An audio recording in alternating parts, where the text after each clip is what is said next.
Hey y'all, it's a Honey Badger Trucker, and I have a bonus video for you guys on some of the tools and items that you will need to be successful in your flatbed career. So, let's get on with the show.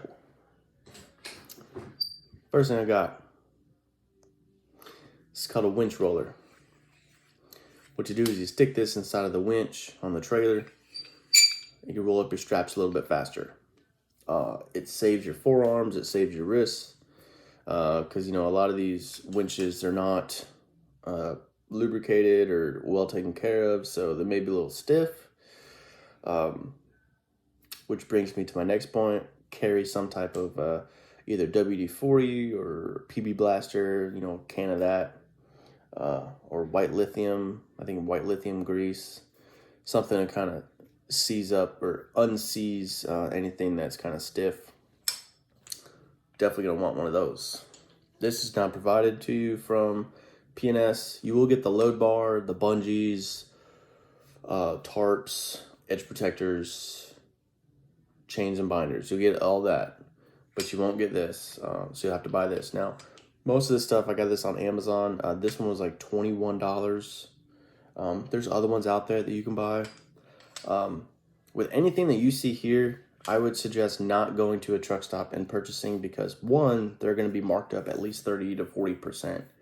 And two, you're just wasting money, right? Save yourself a buck, okay? Trust me, as a truck driver, you're going to want to, especially when the colder season, when the loads start to decline, business starts to decline, you're going to want to save your money. So don't go out right now and start buying everything that you see. Don't go to a truck stop, okay? There's that. Next thing we got is gloves. Okay, so you're going to get a set of gloves in training. Get yourself a second pair. If they give you a second pair, great. You don't have to spend anything, but at least get a second pair, because if one pair gets wet, you have a dry set that you can use to do what you need to do for either chains or binders, straps, load bar, winch roller. You don't want to use wet gloves because, your hands can slip, and then, it'll mess up your hands. Like when you're in the pool for too long, you start to get, little wrinkles on your fingers. You don't want to do that. You don't want your hands to start hurting, okay? Next thing, and this is in no order. This is no like what you should get right now. This is just, the tools you should be looking at. You can go on Amazon for all these items, like I said, and you can actually put them in your cart, or, add them to like a shopping list. And so once you start getting some money saved up, you can go ahead and start getting all of these, okay? But you should get this. This is a flashlight. That's actually a headband light, so I can put on my head like that. When I'm doing my pre-trip, when it's dark out, I can make sure that the locking jaw's around the kingpin. I can check all my tires. I can check my brakes, my drums. I can check all the cotter pins are there. Check my airlines for any chafing or rubbing. It's a very, very useful tool to have, okay? Next, I purchased this hard hat. The one that I got from P&S, it had the fixed back strap. I don't like that. I like the adjustable one. Okay, so this one for different head styles and different size heads. You can use this one for. They gave me a chin strap with my other one, so I just kept it on just in case if some shipper or consignee needs me to have a chin strap. There, I got my chin strap. You also get a safety vest, and you'll also get safety glasses, okay? So make sure that you have this with you in your truck. Wherever you go, when in doubt, put it on. You may look like a fool, but hey, guess what? At least you're gonna be safe, okay? Next on my list is actually a three-parter. And we're going to do a little pop quiz. So, when you pull into a weigh station, what are the first few things that they see? Well, for one, they're going to see your lights. If you have them on, they're going to see your lights. And 2, they're going to see your tires. They're going to look at them and see how low they are, see if they're bald, see if they're serviceable or not, right? Now, tires these days, especially on new trucks, they have what's called an RFID emitting chip inside of the tire that actually emits its tire pressure. I know Love's uses this system. It's called Tire Pass, if I'm not mistaken. So you never even have to take your tire gauge and plug it in. It'll read it for you. However, if you don't check your tire pressure, go to a weigh station, and they have that system, and they see, oh, your steers are at 90 PSI, and they're supposed to be at 120, they can place you out of service. Well, when they do that, you have 2 options. Either A, fix it yourself, or B, call a mechanic and have somebody come out and air up your tires. Well, you're out of service until you get it fixed. But if you have this guy, you can fix it yourself and get put back in service a lot faster. So how does it work? It's a glad hand air chuck. This connects to the emergency line on the trailer or on the truck. The emergency line from the truck, pop it off, the red line, attach it to this. Go inside the truck, push the red knob in, supplying air to now your air hose, and you can go ahead, go around and air up your tires. Got this on Amazon. The other part to this that you're going to want to get is the actual tire pressure gauge to measure the PSI. It should be, the end should look like this. Okay, you don't want the one that only looks like that. Don't use the one for the cars, okay, because you have to go at an angle. This one you can go straight in, or if the valve stem is facing this way, and you know you got to come in this direction. I know it. I'll have to show you all this. You know, you hook it and then you can do that. I don't know, it doesn't make any sense. I'll do a demonstration video on this so you guys understand. Now, so that was 2 parts, okay? This part is, this is a game changer. This is called a tire tread depth gauge. Now what this does is it measures the tire tread depth.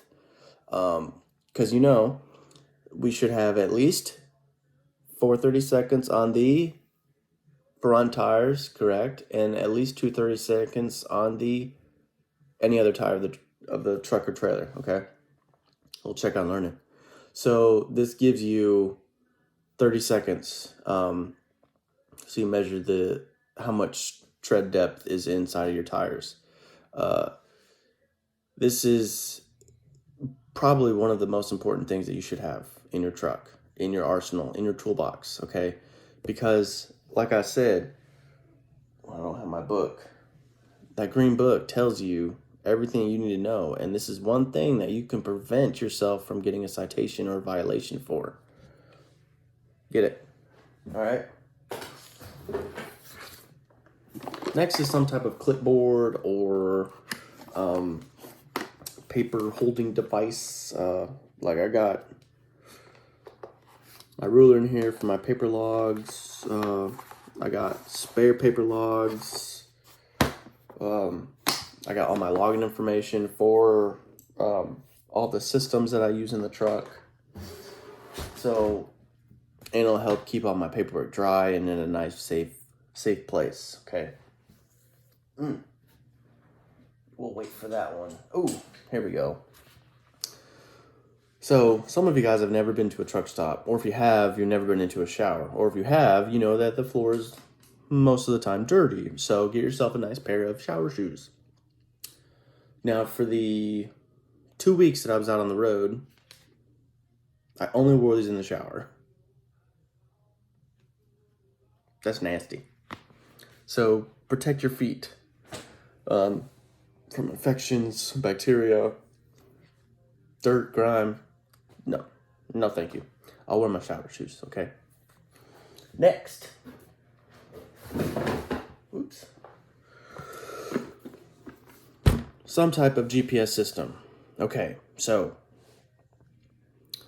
I'm going to do a video on trip planning and you're going to see the different apps that I use and the GPS that I use, because there's cheaper ways to trip plan. There's cheaper ways to navigate without having to go out and spend, a whole bunch of money. Now these, on the other hand, I think are around $300, which is pretty good for a truck GPS.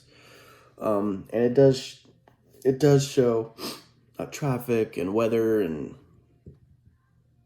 fuel, as long as it's connected to Wi-Fi. Yeah, I was reading the little thing up on the top. If you're going to buy a GPS, I would suggest either Amazon or Best Buy. I would stay away from a truck stop, because they're going to upsell at least 30 to 40% on everything that they have, especially with electronics. So go to Best Buy or Amazon, because they have a return policy. And let's say you purchase this one at Best Buy, 30 days down the road, it just blacks out. You can't use it. It's just a paperweight. So what you could do is go to any Best Buy and say, here's my receipt, here's the unit, it's not working, give me a new one. Okay, sir, here you go. Here's your new one. Boom, I'm done. Get your new receipt, and you're on your way. Truck stop's not gonna work like that. They're gonna say, well, we have a 30-day warranty on it, and you have to go back to the truck stop that you purchased it from before they'll even do anything for you. Stay away from a truck stop. Unless you absolutely need it, GPS is not an absolute necessity that you need at the truck stop. Go somewhere else. Amazon also has a warranty thing. You can return it within, I think you can upgrade to like an additional 3 years or something like that. So do it that way. Okay. Next thing we have is a pair of work boots. Yes, this is one, but I don't want to have to hold the other one up. I like this style because I can put my jeans in, and it'll keep my jeans and my socks from getting soaking wet, especially if it's muddy outside. Excuse me. Most places require you to have a steel toe boot, so you can either get steel or composite, some type of safety toe. You could also, if you just want to get like regular work boots, that's fine. I would also suggest, if you're going to do that, go ahead and get yourself some like mud boots. They come up to like right underneath your knee, in case it is muddy out. You don't really want water or anything to get inside of your boot and make your socks all wet. Okay. So these are everything that I have. Oh, the headset. It's up there. It's charging right now. So you don't have to buy the Rand McNally or the Blue Parrot or the Blue Tiger. You just need some type of headset to answer your calls and your calls with the push of a button. Okay, so that one I can control my phone. I press it for 3 seconds. It'll bring up, the little circle for Siri, and I could say call dispatch or text safety or whatever. I can control my entire phone with that. You can't have two, like if you just want to run AirPods, you can't have two in, you have to have one ear exposed. You can't be reaching for your phone or have the phone in your hand. So that's why I like the headsets, because I can control my entire phone with the push of a button. Okay. That's what I recommend starting off. Now, once you start getting into the rhythm, you get your truck, and you're like, okay, I get this now, I'm making money. What else can you get? Well, now you can start getting stuff for your truck. You're probably thinking, well, what about my cooler? What about my microwave? Pump your brakes, okay? That's on my list too. It's right here. I wrote it all. But I need to wait until I get the truck. I haven't got my truck yet, so I don't want to get something that's ginormous. I also want to get something that's super small. So with the microwave, I'm going to plan on getting a microwave. I need to wait until I get the truck so I can make sure that it's going to fit. I don't want to get one that's too big or too damn small. Same thing with a 12-volt cooler. There's a lot of them out there. There's tons of them out there. I think I spent close to like 3 days looking at different ones. If you don't want to buy it, because they're averaging about $180, $200 plus, You can go old school, get a cooler, put it right next to the seat, fill it with ice. There you go. Sheets and a blanket. I would recommend getting sheets. I think most of the trucks at P&S are twin XL, so you'll want to get that size. I have a queen size bed. I have tons of sheets. So I'm just going to take one of those sheets, fold it in half, stick it on top, put the excess underneath the bed. Why waste money? A pillow. Oh my gosh. I bought a pillow at a truck stop. It was like this big. Junk. Went to Walmart, bought myself a normal sized pillow. Because you got to have good night's sleep, you know. Next thing is high visibility shirts. You can get short sleeve and long sleeve, and a jacket. I don't have any with me because I didn't buy any yet. High visibility shirts, they're usually they are pretty much exactly like this, but they are a t-shirt that you wear. You can get them in short sleeve or long sleeve. Those are nice, so you don't have to wear the vest. And then the jacket, of course, so you don't have to wear the vest on the outside of the jacket. That's just me personally. I like to have that. Next would be a toilet. So this would come in handy if you're in the western part of the United States, and also the extreme northeast. Maine, for example, there's not a lot of truck stops once you start getting up there. So you want some type of system to where you can go number 1 and number 2. So I would look into that. You can get a 5-gallon bucket. A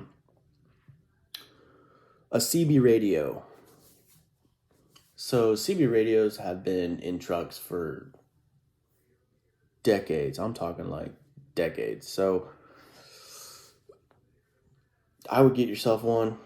I would wait, like I said, until you get your truck. That's why it's on my list here to get once I get the truck, because I need to make sure it'll fit. They're really good for if you have the weather band radios, or a CB radio with the weather band. You can kind of see what the weather is like in that specific area, and also talk to other truckers if you want to. It's also really good, like if there's an accident, miles up the road, and you have your CB radio on, you're monitoring channels. They'll say, hey, mile marker 119, there's a huge backup. Then you can kind of pre-plan, like, oh, well, hold on, if I get on this exit, I can get on this state road and shoot right past it. Stuff like that.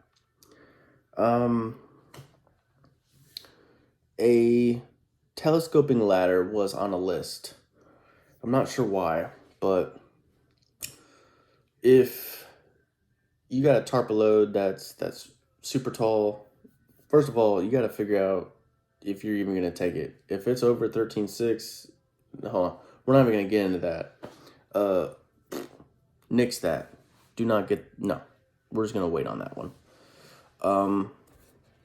A tool set. So something with like a pair of vice grips, wrenches, sockets, and a ratchet, and a hammer. You'll want to get like a little small ones. Don't have to be like the huge 190 million piece mechanic set. You don't need that. Just something small. In case like an antenna is loose, you can tighten it. Or if your mirror's shaking and there's 2 bolts on the back, you can tighten the bolts. Simple stuff like that. Now my second list. Pens, paper, simple stuff.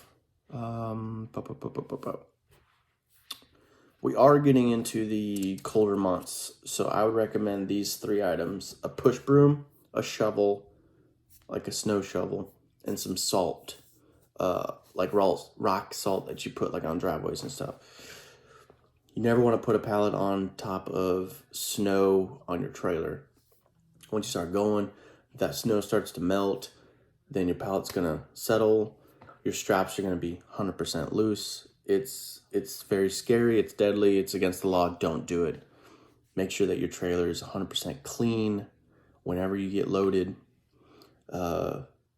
even in the summer months, you know, if you were hauling, you know, bags of gravel or whatever crap, anything left on the trailer, you're gonna want to sweep off, because if a DOT officer sees you going down the road and sees that rock fly off, he could, in fact, pull you over and write you a ticket or a violation for non-secured load, or something about cargo securement. And it's technically true. If it's on the trailer, it's supposed to be secured. I didn't write the rules. I just follow them. Other than that, there's really nothing else at this point in time. Once I do get the truck, I'm going to update you guys on what I'll be putting into it. All the stuff you've seen here, Amazon. It was probably the best bang for my buck. Not the cheapest, but I like to read the reviews and see what people are liking, what people are buying, what's good. Once I get everything, you'll see just like now, you'll see the cooler, you'll see the microwave if I get one. I'm looking at a coffee pot right now, a 12-volt coffee pot. Because I don't know if I'm going to get a new truck or if I'm going to get a semi-used truck. Some of them have inverters, some of them don't. So, you know, if you don't have an inverter, basically you got to run everything on the 12-volt system, which is like the cigarette lighter. Plug it in. So, more on that. Hopefully this helps everybody with what you're going to need. Kind of starting off. I can't think of anything else off the top of my head. And I will keep you all updated on when I get this truck. They said about a week. Knock on wood. Hopefully it's sooner because I'm ready to go. If you're just going to training, you're not going to need all of this stuff. When you go out with your road trainer, pack for the weather. Pack for the amount of days. So you're going to be out 3 weeks. I would pack at least 2.5 weeks. And then once you get to the hotel on a 34-hour reset, get yourself some laundry done. You don't want to be stinking up the whole truck. You don't want to run out of clothes. Pack extra socks. Yep, extra socks and underwear. I think that was really it. Yeah, that was it. So hopefully this helps you. I'm going to wrap this video up. It's going on about 23 minutes right now. I will update everybody once I get my truck, like I said, and anything else that I purchase it for it. I'll show you guys pictures of it. But other than that, y'all have a wonderful rest of your weekend, and I will see you next time.